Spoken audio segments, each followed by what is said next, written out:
कहानी नीरू की है। पंजाब की नीरू की शादी दिल्ली के राहुल से होती है।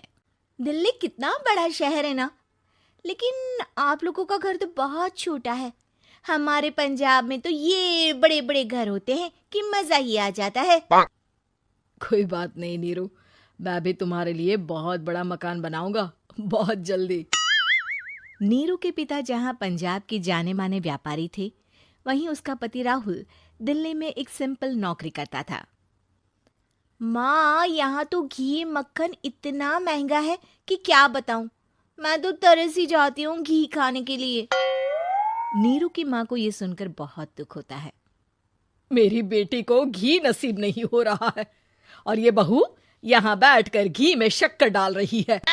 देख वनिता, मैं साफ कह रही हूँ, इस घर में जितना घी आएगा उतना ही मेरी बेटी के घर दिल्ली भी जाएगा। अरे ये क्या बात होती है माँ जी? बेटी का उतना ही करो जो अच्छा लगे। अब क्या मायके से घी और मक्खन तक की सप्लाई करोगी आप? हाँ, मेरी बेटी किसी चीज को तरसे मुझसे बर्दाश्त नहीं होता। अब क्या था, नीरू के मायके में 2 किलो घी आता तो 2 किलो दिल्ली जाता नीरू के पास। एक दिन, माँ बड़ी गर्मी पड़ती है दिल्ली में। इस घर में तो एक ही एसी है और वो भी ड्राइंग रूम में। सारा परिवार एक ही कमरे में सोता है। हाँ बेटा, वो तो हर घर की कहानी है। यहाँ भी एक ही एसी है। अरे बिल इतना आता है कि क्या बोलूं। तभी वहां राकेश आ जाता है। माँ, थोड़ी देर में यहाँ कुछ प्लम्बर आएंगे मेरे कमरे में एसी लगाने। जरा ध्यान से लगवा देना ना माँ। ओए, ऐसे कैसे तेरे कमरे में एसी लगेगा? हाँ राकेश, एक बार बात तो कर लेता। अरे पापा, वो वनिता को गर्मी में नींद नहीं आती। ड्राइंग रूम में सबके साथ सोने में वो अनकंफर्टेबल है, इसलिए। अरे पूरे परिवार के साथ वहां तेरी बहन नीरू भी तो सोती है। वो नहीं हो रही क्या अनकंफर्टेबल? समझ रहा है ना? अगर एसी लगेगा तो एक दिल्ली में तेरी बहन के कमरे में भी लगेगा, तभी तू लगा सकेगा। राकेश वनिता को सारी बात बताता है। वनिता करती भी क्या, मन मारकर बैठ जाती है। माँ, ये लोग ठीक नहीं है, क्या करूं मैं? अरे बेटी, यहाँ आ जा, तू यहाँ आकर रह ले। अरे छोड़ दे ऐसे पति को। कैसे छोड़ दूं माँ? समाज क्या कहेगा, लोग क्या कहेंगे? वैसे भी मेरा एक बेटा है मयंक। अरे हटा बेटा, तेरी उम्र ही क्या है, इतनी परेशान रहेगी तो काम कैसे चलेगा। खैर, बात आई गई हो जाती है। माँ को लगता है कि नीरू ठीक है, तो वहीं नीरू के मन में एक ही लाइन चल रही होती है, यहाँ आजा।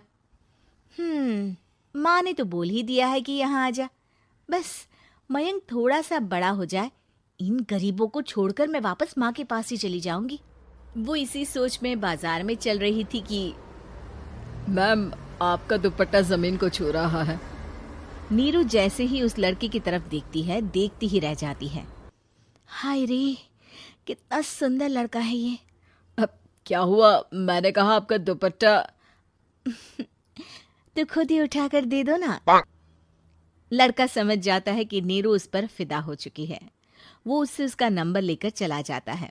अब क्या था, नीरू और रोहित में लगातार बातें होने लगती है। मैं हरियाणा का रहने वाला हूँ, यहाँ एक बड़ी कंपनी का मैनेजर हूँ। अच्छा, और कितने बच्चे हैं तुम्हारे? बच्चे? अरे मेरी तो शादी भी नहीं हुई है। तुम बताओ, शादी करोगी? नीरू शर्मा जाती है। अब लेकिन मैं तो पहले से ही शादीशुदा हूँ। मुझे फर्क नहीं पड़ता, बस तुम शादी कर लो, भाग चलते हैं। बहुत पैसे वाला हूँ मैं, हमेशा खुश रखूंगा तुम्हें।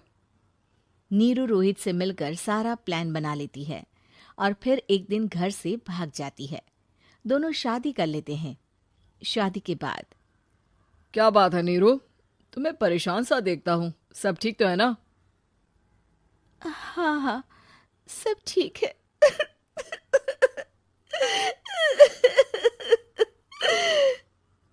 ये कहते कहते ही वो रोने लगती है। अरे क्या हो गया, रो क्यों रही हो? मैंने तुमसे एक बात छुपाई है। और वही बात अब मुझे परेशान कर रही है। रोहित, मेरा एक बेटा भी है, उसका नाम मयंक है। क्या बात कर रही हो? ये तुमने मुझे पहले क्यों नहीं बताया? देखो नीरू, मेरी माँ को मैंने ये नहीं बताया है कि तुम शादीशुदा हो। बच्चा मैं मैनेज नहीं कर पाऊंगा। नीरू को समझ में नहीं आता कि वो क्या करे। अ, तुम उस बच्चे को अपनी माँ को क्यों नहीं दे देती? नीरू चुपके से माँ को फोन करती है। माँ, क्या मयंक को तुम रख सकती हो? बेटा, मैं राकेश के साथ बात करती हूँ। आखिर घर का बेटा वही है, जो वो बोलेगा। वैसे भी बेटा, तूने जो किया है ना, उसके बाद से पूरा घर तेरी बुराई कर रहा है। मैं भी अब किसी से तेरे लिए लड़ नहीं सकती। राकेश बेटा, नीरू ने तो जो किया बहुत ही बुरा किया, लेकिन मैं सोच रही थी कि क्यों ना मयंक को हम यहाँ ले आए। तभी वनीता बोल पड़ती है। वाह जी, ऐसे कैसे यहाँ ले आए? यहाँ क्या भंडारा भरा है? और जिस बच्चे की माँ ने नहीं सोचा, उसके लिए हम क्यों सोचे?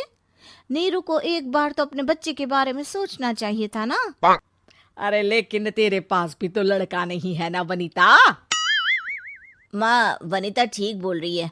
कल को वो बड़ा होकर इसी घर का हिस्सा मांगेगा तो हम क्या करेंगे? माँ कहती भी तो क्या, वो चुप रह जाती है। वहीं नीरू का पहला पति कहता है। माँ, अगर आज भी वो वापस आ जाए तो मैं उसे माफ कर दूंगा।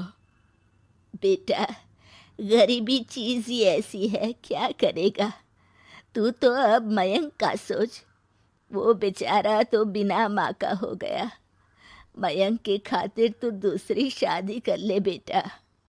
लोगों के लाख समझाने के बाद नीरू के पहले पति की शादी रिद्धि से हो जाती है, जिसके पहले पति से 2 बच्चे होते हैं। देखो जी, मैंने शादी सिर्फ बच्चे के खातिर की है। मैंने भी शादी सिर्फ बच्चों के खातिर की है। वहीं नीरू के दूसरे पति के मन में ये बात घर कर जाती है कि नीरू एक मासूम बच्चे को उसके खातिर छोड़ कर आई है। अब देखो नीरू, मुझे लगता है कि जो औरत अपनी कोख का बच्चा छोड़ सकती है, वो तो कुछ भी कर सकती है। कल को तुम्हें मुझसे अच्छा कोई मिल गया तो तुम तो मुझे भी बाय बाय कर दोगी ना। नीरू को अब उसका दूसरा पति ताने देना शुरू कर देता है। तंग आकर नीरू उसके यहाँ से भागकर अपने पहले पति के पास चली जाती है, लेकिन ससुराल में क्या लेने आई है नीरू, मयंक को? नहीं नहीं सासू माँ, मुझसे गलती हो गई, मुझे माफ कर दीजिए। नीरू, अब वक्त खत्म हो गया है, मेरी शादी हो चुकी है। तो छोड़ दो ना उसे, हमारा बच्चा है।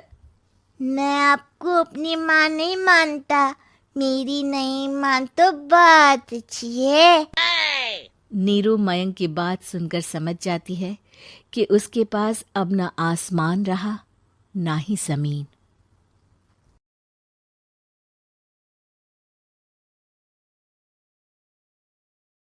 क्या सास बन सकती है माँ? अरे क्यों रे, काम में ध्यान नहीं है जो सब्जी में नीरा नमक भर दिया। मुफ्त में रोटी तोड़ने की आदत पड़ी हुई है, यह सब यहाँ नहीं चलेगा। गलती हो गई माँ जी, माफ कर दीजिए। माफी चाहिए? चलो ठीक है, ये नमक भरी सारी सब्जी खत्म कर, कुछ भी फेंकना नहीं चाहिए, मिल जाएगी माफी। सुनैना की शादी कुछ महीनों पहले ही वासु से हुई है, जिसके बाद से उसकी जिंदगी इस नर्क में जल ही रही है। और अब यही सुनैना की आम जिंदगी है, जिसमें उसकी सास हर छोटी बात पर और कभी कभी तो बिना किसी बात के बस उसे परेशान कर खरी खोटी सुनाती ही रहती है। सुनैना, कल मुही कहाँ मरी हुई है, इधर तो आ। सास की आवाज सुन सुनैना भागती हुई उसके पास आती है। क्या हुआ माँ जी? अरे तुझे पता है मेरे पैरों में दर्द रहता है, तो मुझसे बदला लेने के लिए टीवी का रिमोट इतनी दूर रख दिया। अरे मुझे ज्यादा खड़ा कर पैर तुड़वाना चाहती है क्या? आज पूरा दिन तू एक पैर पर काम करेगी, अगर कहीं दूसरा पैर जमीन पर रखा तो मुझसे बुरा कोई नहीं होगा। सास और सुनैना की ये कहानी उसकी ननद सिम्मी बहुत करीब से देख रही होती है, जिस वजह से उसके मन में ससुराल और सास के लिए डर बनने लगता है। इसी तरह दिन बीतते हैं। एक शाम वासु और सुनैना साथ बैठे होते हैं। क्या बात है, तुम दिन पर दिन कमजोर कैसे होती जा रही हो? नहीं तो, आपको ऐसे ही लग रहा होगा। मैं बिल्कुल ठीक हूँ। हो सकता है, पर चलो ध्यान रखना, मुझे कुछ काम है। ऐसा बोल जैसे ही वासु जाता है तभी सिम्मी वहां आ जाती है। भाभी, आप भाई को माँ के बारे में बता क्यों नहीं देती? वो आपके साथ बहुत गलत करती है। क्या सारे ससुराल वाले ऐसे ही होते हैं? भाभी, मुझे तो शादी नहीं करनी, बहुत डर लगता है मुझे। अरे तुम बेकार ही टेंशन ले रही हो, ऐसा कुछ नहीं है। मुझे पता है तुम्हारा ससुराल बहुत अच्छा है, इसलिए खुशी खुशी ससुराल की तैयारी करो। सिम्मी तो वहां से चली जाती है, लेकिन सुनैना उसकी बातों से सोच में पड़ जाती है। कुछ दिनों बाद सुनैना के मम्मी पापा और भाई उनके घर आते हैं, जिन्हें देख सास हैरान रह जाती है। आप लोग सुनैना से मिलने आए हैं? अरे बहू, देख तो तेरे मम्मी पापा आए हैं। जी नहीं, आज हम यहाँ लड़की नहीं लड़के वाले बनकर आए हैं। हाँ माँ, मैंने ही सिम्मी और शरद के रिश्ते की बात मम्मी पापा से की थी। शरद हमारी सिम्मी के लिए परफेक्ट है। बेटे की बात मानते हुए उसकी माँ रिश्ते के लिए मान जाती है, पर अब सिम्मी के मन में ससुराल का डर और ज्यादा बढ़ जाता है। जैसे यहाँ माँ भाभी पर जुल्म करती है, ये भी पक्का अपनी बेटी का बदला लेने के लिए ही मुझसे शादी कर रहे हैं। इसी सब के बीच देखते ही देखते सिम्मी शरद की शादी हो जाती है और सास के नाम से डरी सहमी सिम्मी ससुराल पहुंच जाती है। जहां पहुंचते ही वो डरते हुए बोलती है, मम्मी जी, मैं अभी पूरे घर का काम कर दूंगी और जॉब भी छोड़ दूंगी। जैसे आप कहोगी मैं सब कुछ वैसे ही करूंगी। अरे, इतना डर क्यों रही हो? और अभी घर आई हो, कोई काम करने की जरूरत नहीं। नई शादी है, कुछ दिन आराम करो, घूमो फिरो। रही बात घर या जॉब की, तो वो तुम्हारी चॉइस है, कोई तुम्हें नहीं रोकेगा। सास का ऐसा व्यवहार देख सिम्मी हैरान रह जाती है और अपनी भाभी सुनैना का ससुराल में पहला दिन सोचने लगती है। चलो, हो गया कार्यक्रम खत्म। जा वासु, आराम कर। बहू, तू अपने काम पर लग जा। काम से मेरा मतलब है घर का काम, क्योंकि अब से तुम इसके अलावा और कोई जॉब बॉब नहीं करोगी। हाँ। क्या हुआ, कहाँ खो गई? लगता है सपनों में ही घूमने लगी। बताती हूँ तुझे अभी। मेरी बेटी का मजाक बनाएगा? सपने में क्यों, असलियत में घुमा कर ला, जा। ससुराल की ऐसी इमेज सिम्मी ने कभी सपने में भी नहीं सोची थी। अपने आप को बहू नहीं, बेटी सुन उसे बहुत हैरानी होती है। लेकिन जैसे जैसे समय बीतता है तो अब सिम्मी को किसी भी जगह से ज्यादा ससुराल अच्छा लगने लगता है। एक दिन सिम्मी सबसे मिलने मायके आती है तो अपनी माँ को भाभी पर चिल्लाते हुए देखती है। अरे करमजली, अगर मुझे इतना ही पैसा खर्च करना होता तो तेरी जगह घर में नौकरानी ना रख लेती। तुझे लेकर आई जिस नौकरानी का पैसा बचे, पर तू तो उससे भी ज्यादा खर्चा करा रही है। बस माँ, तुम्हें कोई कुछ बोलता नहीं तो हर हद पार करोगी क्या? अगर यही सब मेरी सास करे तो? अरे तो उनकी बेटे को जिंदा गाड़ दूंगी। तुम्हारे और उनके अंदर यही तो फर्क है माँ। तुम उनकी बेटी के साथ क्या क्या करती हो, सब कुछ पता होने पर भी वो तुम्हारी बेटी को पलकों पर बिठा कर रखते हैं। एक आप है, उनकी बेटी को अपनी बेटी जैसा तो क्या बहू तक नहीं समझती। माँ, आपको सुनकर मिर्ची जरूर लगेगी, लेकिन मेरी सास मेरी माँ से अच्छी माँ और सास दोनों हैं। इस पर सिम्मी अपनी माँ को अपने ससुराल और उसके प्यार के बारे में सब कुछ बताती है, जिसे सुन सुनैना की सास को अपनी हर गलती का एहसास होता है। अगर वो चाहते तो आराम से अपनी बेटी का बदला मेरी बेटी से ले सकते थे, पर उन्होंने ऐसा नहीं किया और तुझे हमसे भी ज्यादा प्यार दिया। तुम दोनों ही मुझे माफ कर दो। इसके बाद तो जैसे सुनैना की सास का रूप पूरी तरह बदल जाता है।